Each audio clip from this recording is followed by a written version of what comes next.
¿Cómo les va? Un minuto pasan de las 7 de la tarde, casi 30 grados la temperatura en la ciudad de Buenos Aires, mucho calor. ¿Cómo le van a Cecilia? Muy bien, llegamos al viernes explotadísimo este viernes, ¿no? Explotadísimos y con mucha calentura. Para sacárnosla, arrancamos este programa poniéndole paño frío. Mentira, mentira porque te vas a calentar. Porque ahora te vamos a mostrar a este tríptico. Fíjate lo que tenés acá. El trío carpetazo. ¿Quiénes son estos personajes que ves acá? Seguramente algunos los reconoces más que a otros. Fundamentalmente a la dama de anteojos. ¿Te acordás de ella? Laura Alonso se llama. Ella fue titular de la Oficina Anticorrupción durante todo el gobierno de Mauricio Macri. Fue la que dijo que estaba enamorada, ¿se acuerdan? Del presidente Mauricio Macri, ni más ni menos. El del medio es un señor tal vez poco conocido, el apellido, un apellido italiano, Cuccioli se llama, y fue titular de la Agencia Federal de Ingresos Públicos, la AFIP. Y el tercero, tal vez el menos conocido de todos, se parece a mí, al mío el apellido, Federici, Mariano Federici, y que fue durante el macrismo titular de la UIF, que es un organismo público que se encarga, entre otras cosas, de analizar, de estudiar y de, por supuesto, investigar todas las presuntas maniobras que puede haber de lavado de dinero en un sistema como el nuestro, bastante propicio para que se lave guita. ¿Qué conformaron estos tres funcionarios públicos desde los respectivos organismos que les tocó conducir a lo largo del periodo en el que Mauricio Macri fue presidente? Una suerte de triángulo de las Bermudas, con una mecánica realmente siniestra, por la cual, si vos llegabas a caer en ese triángulo, como ocurre, según la mitología, en el Triángulo de las Bermudas, por la geografía y por la historia, bueno, desaparecías. ¿Quiénes caían en ese Triángulo de las Bermudas?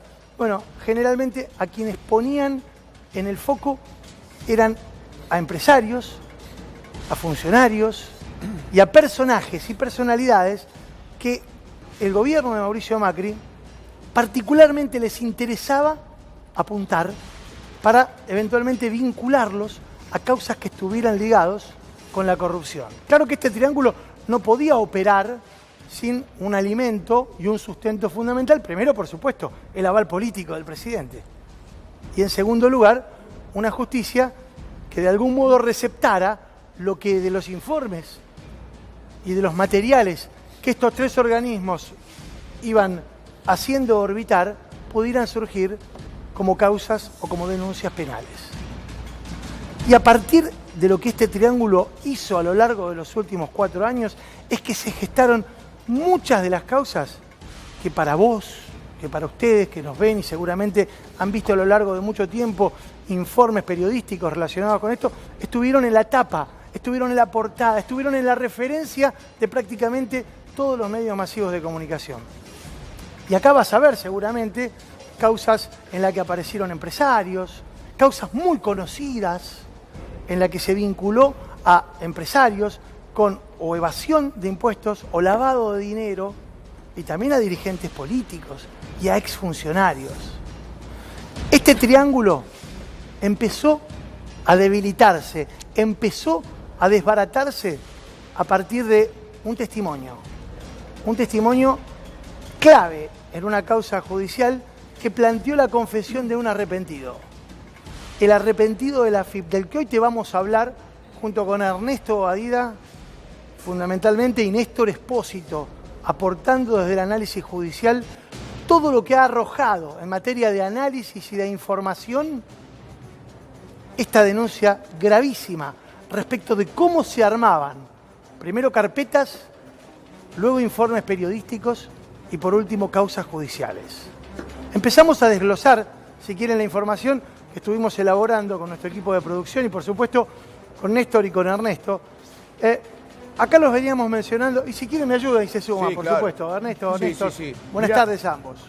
¿Cómo te va, Mauro? Mirá, acá tenemos los 5 para triunfar. ¿Por qué te digo los 5 para triunfar? Porque estas 5 personas fueron muy gravitantes en los últimos años del gobierno de Mauricio Macri, porque fueron los que desarrollaron, por decirlo así, los que armaron las carpetas que luego sirvieron para precisamente armar causas que pusieran en la cárcel o que disciplinaran, porque esto no hay que olvidarlo, muchos no fueron presos, pero fueron fuertemente disciplinados, a muchos empresarios. El primero lo nombrabas vos, ¿no? Leandro Cuscioli, ex titular de la UIF, un hombre de excelente relación con uno de los dos hombres más poderosos del macrismo, que fue Gustavo Lopetegui.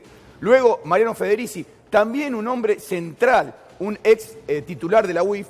La anterior Cuscioli era de la FIP, este es de la UIF. El próximo es Jaime Mesikoski. Este hombre es un hombre central en el armado de esto, porque es un hombre que lo que hizo históricamente en la FIP es coordinar estas operaciones de control. ¿Qué eran operaciones de control? Básicamente lo que se hacían era, a través de una unidad, juntar información que sirviera para precisamente apretar a muchísimos empresarios. Y luego, María Eugenia Talerico, acá la vemos, también vicedirectora de la FIP, ex abogada del HCBC, una mujer que conoce muchísimo los bancos, y por último Nancy Álvarez. Nancy Álvarez tiene una particularidad, es la directora de Coordinación General Impositiva de la DGI. ¿Cuál es la particularidad? Que ella reportaba directamente a Marcos Peña y a Jorge Greco. ¿Por qué te digo es importante que entendamos esto?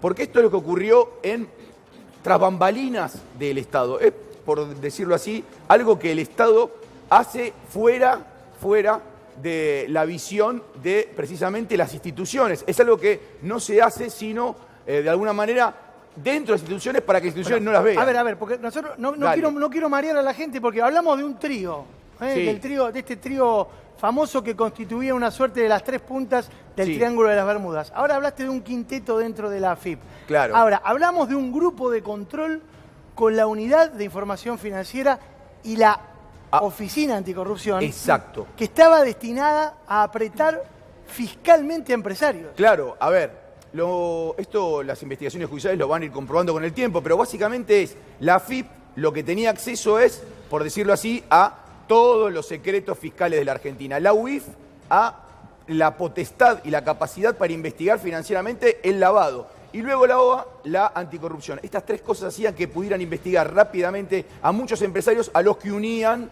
al gobierno de Cristina Kirchner y Néstor Kirchner. Bueno, y acá tenemos en esta placa, me parece que esto es el accionar principal que tenían planteado. Desde la Dirección de Integridad Institucional, así se llamaba este organismo, dentro de la propia AFIP, se usaban datos de empresas para presionar y disciplinar políticamente a estos grupos empresariales. Néstor, esto se ve en varias causas judiciales, ¿no? Sí, el principal antecedente, buenas tardes, lo tiene otra causa que actualmente está en juicio oral y público. ¿Sabes cuál?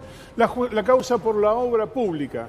Cuando Javier Iguacel llega al frente de Vialidad Nacional en el gobierno de Mauricio Macri, la resolución número 1 que firma su gestión ordena investigar al Grupo Austral Construcciones. De manera tal que esto que estamos viendo ahora te vas a enterar cuáles son los grupos empresarios a los que apuntaron especialmente para presionarlos, para coercionarlos, para disciplinarlos, pero este modus operandi ya se había reiterado apenas desembarcó en el gobierno de Mauricio Macri, también con Austral Construcciones. Esto es parte de lo que la Relatoría Especial de la ONU habló de un plan sistemático de persecución para jueces y para opositores políticos. Hablábamos de una mesa constituida dentro de la propia AFIP y hablamos de montos, porque lo que hicieron desde estos organismos es contratar a grupos de abogados que efectuaban este trabajo sucio y que realizaban concretamente los informes con los cuales se terminaba apretando a estos empresarios y a estos grupos empresariales.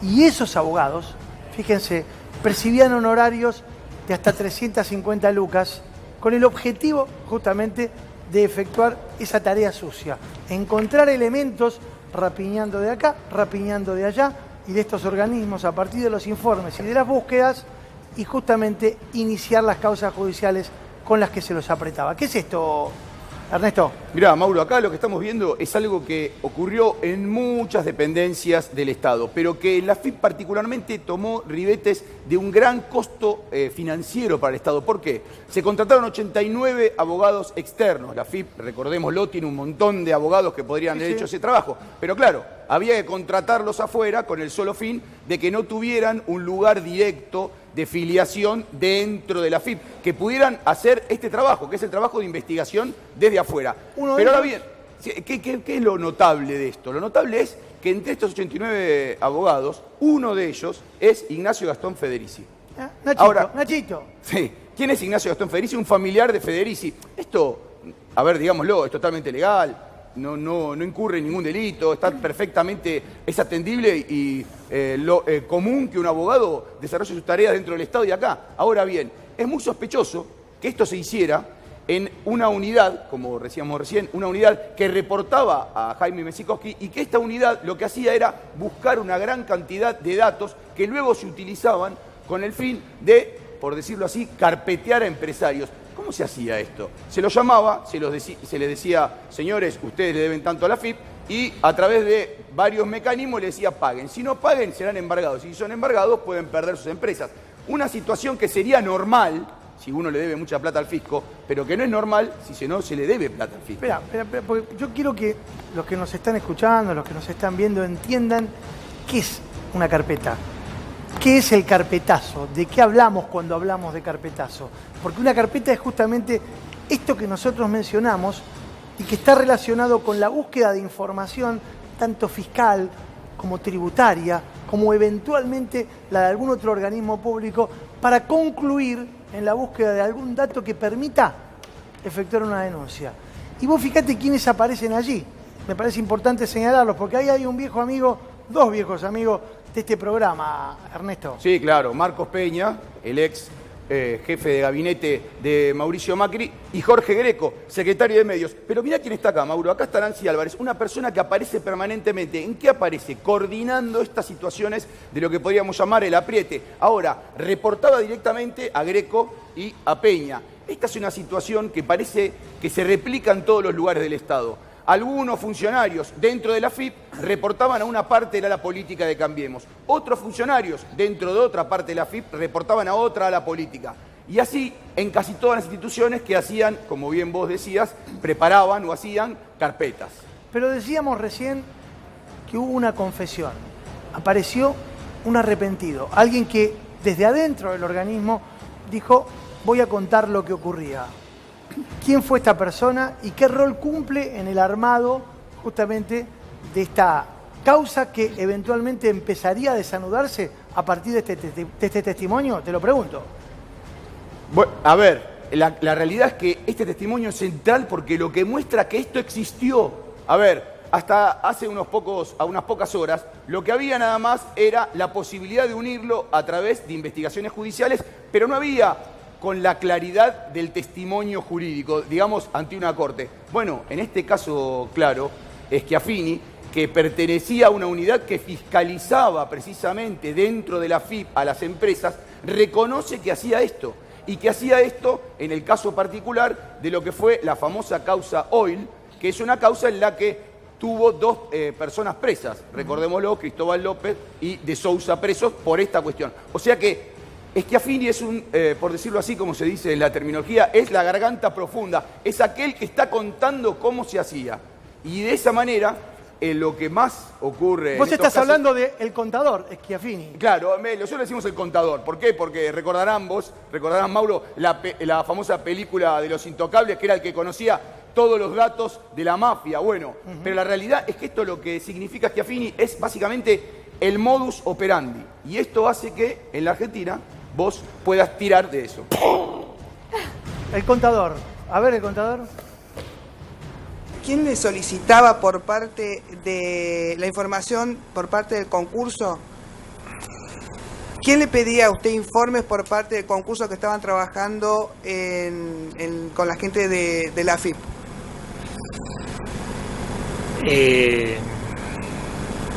Yo era parte del comité de control. Bien. Por el juicio. Bien. Con lo cual se participaba en reuniones. Mi director también era parte del comité. ¿Puede decirme usted qué concepto tiene de comité de control? Era como una mesa donde temas que se relacionaban con la causa se volcaban a una casilla de correos donde había todos los participantes, y cada uno respondía, o sea, cuando se planteaba un tema, cada área respondía según su competencia. ¿Y dónde se llevaban a cabo esas reuniones? No, reuniones muy pocas. En general sí había consulta, o sea, se planteaba algún tema y el que tenía competencia como para contestarlo lo contestaba. Contestaba los distintos integrantes del comité, que si me preguntan no los recuerdo. Dígame, ¿el doctor Gilavedra formaba parte de ese comité de control?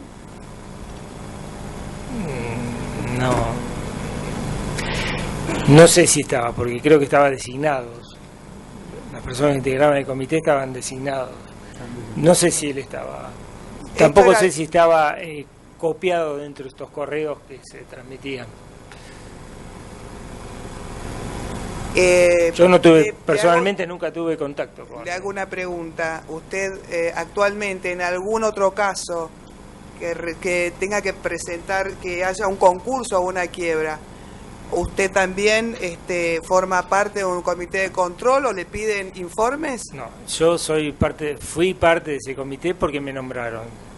No sé si se acostumbra a ver otros comités de control, lo desconozco. Una última pregunta, disculpe. ¿Quién lo nombró y por qué lo nombraron en esa situación? No lo recuerdo. Yo no tuve reuniones con el comité, o al menos si se reunía el comité o parte del comité, yo puedo haber intervenido en alguna reunión donde había parte de ese comité, pero desconozco si era el total. Más tenía que ver las partes jurídicas. Este comité que usted menciona fue creado ad hoc, es decir, a propósito del grupo Oil. Sí. Más a micrófono, por favor. Sí, porque estaba relacionado con el concurso. ¿Y es común que se creen comités de esta naturaleza cuando hay un concurso? Respondió. Yo es el único que participé, no estuve en otro. Tampoco sé si esto es habitual. Este señor que acabas de ver en este testimonio es Jorge Schiaffini, es contador. Y como bien me corregía, y ahora lo va a explicar mejor Néstor Espósito, no es técnicamente un arrepentido, porque él forma parte, está imputado, forma parte de la causa. Ahora, ¿qué dijo recién? ¿Qué escuchaste recién que dijo? Lo repasamos. Confesó que para evitar colisión con el área de auditoría, hablamos de la AFIP, habrían casos sobre contribuyentes para que después queden habilitados para ingresar a los sistemas con una excusa. ¿Qué significa esto, Néstor? Eso exactamente es un carpetazo. Abrir un caso es abrir una carpeta, un folio, un expediente respecto de una empresa que no tiene razón para que la auditoría, la oficina que audita todo eso, la empiece a revisar. Por un dato determinado abren un informe, abren una carpeta y sobre esa carpeta empiezan a investigar. Cuando empiezan a investigar quedan habilitados para revisar información que debería ser confidencial, privada, del giro operatorio de cualquier empresa que está exenta de una investigación, a menos que se cometa un delito. Esto en la justicia se llama excursión de pesca. Van a buscar a ver si encuentran algo. Y cuando encuentran algo, empiezan a presionar sobre esto. Schiaffini declaró como testigo. Y como testigo hubo preguntas que intentó no responder, o por lo menos eso es lo que se deduce de su testimonio, porque podían ser autoincriminatorias. Porque sin poder decir que no, probablemente él haya formado parte de una maniobra delictiva. ¿Cuál? En este caso en particular, lo que está contando es que se formó un comité especial para revisar hasta el papel higiénico del baño de las empresas del Grupo Indalo, de Oil Combustibles y del Grupo Indalo. Y en esa causa es que terminaron presos Fabián de Sousa y Cristóbal López. no era nuestra función hacer esto, no es lo nuestro. Decía este contador que declara como testigo en el marco de una causa en la que, fíjate vos lo que te estamos contando, esto hacía el Estado, esto hacía el gobierno de Mauricio Macri. Fíjate lo que apunta acá. Yo sabía que esto se iba a presentar en el juzgado. Sabíamos que teníamos que entregarlo. Era como una tarea especial, Néstor, ¿no? Era algo que le encargaban específicamente. Sí, claro. A ver, le decían, hay que caminar a estos. Ahora, la tarea de la FIP es buscar a evasores. La tarea de la UIF es buscar a lavadores de dinero de origen ilegal. A todos los grupos empresarios que en la Argentina se cuentan de a cientos. Hay causas judiciales en las que se llegaron a encontrar hasta 4.000 cuentas en el exterior de gente que lavaba dinero o lo sacaba ilegalmente al exterior. De todas esas, lo que se focalizó fueron en determinadas empresas. Te contábamos hace un rato del Grupo Austral a partir de la causa de la obra pública y en esta en particular a partir de algunos grupos empresarios que tenían, o casualidad, vinculación con empresas periodísticas. Las empresas periodísticas eran un blanco especialmente apetecible para ir a presionarlos. Y en el caso del Grupo Indalo, sus dos principales accionistas terminaron más de 2 años presos. Bueno, queda claro por lo que dice Schiaffini que la línea bajaba claramente desde la subdirección y desde la propia dirección del organismo, de la FIP. Claro que todo esto respondía a un ámbito más amplio, y ya lo vamos a ver. Fíjate lo que dice Schiaffini. Si mi director me decía que intervenga, entonces yo intervenía. Porque claro, había una mesa por encima de los trabajos internos de la FIP que respondía justamente a esta trilogía de la que te hablábamos. Y también en conexión, Néstor, con la mesa judicial que operaba esto como causa judicial posteriormente. Sí, básicamente, y es oportunísimo lo que está señalando, porque los organismos como la FIP, como la UIF, como la OA, eran brazos ejecutores de una política que se decidía mucho más arriba. Es ingenuo, casi pueril, suponer que esta mesa de 3 se reunía para decidir contra qué empresa iba, porque esas decisiones se toman en lo más alto de la jerarquía del poder político. Entonces, pese a ser parte, según lo que nos cuenta Schiaffini, de esta maniobra, no eran ellos más que los brazos ejecutores de una decisión política que se tomaba al más alto nivel del Poder Ejecutivo. De esto te hablamos cuando te hablamos del trío carpetazo. De esto queremos explicarte. Esto es algo que pasó en la Argentina hasta fines del año pasado. Esto tuvo plena vigencia durante los 4 años del gobierno de Mauricio Macri. Estas 3 personas que acabas de ver y que te mostramos, Laura Alonso, Cuccioli y Federici, los 3 desde sus respectivos organismos conformaron una suerte de triángulo, un triángulo que de algún modo generaba que con la información que emana de los organismos públicos se pudiera apretar judicialmente a los empresarios. Esto es con lo que hay que terminar. Hay, Mauro, además una justificación. En este momento hay un montón de gente que está mirando esta explicación y está diciendo, bueno, pero había algo que investigar, se habían evadido o habían hecho, y probablemente esto sea cierto. Pero ¿sabe qué? En la dictadura, cuando secuestraban a una persona y la torturaban y la obligaban a cantar, los datos que daban también permitían ir a buscar a otras personas que también terminaban desaparecidas. Esto es ilegal aquí y en cualquier país del mundo. Se llama fruto del árbol envenenado. El método, si bien no había desaparición, si bien no había tortura, si bien no había asesinatos, en lo filosófico no es muy diferente. Bien, y decíamos jornada intensa.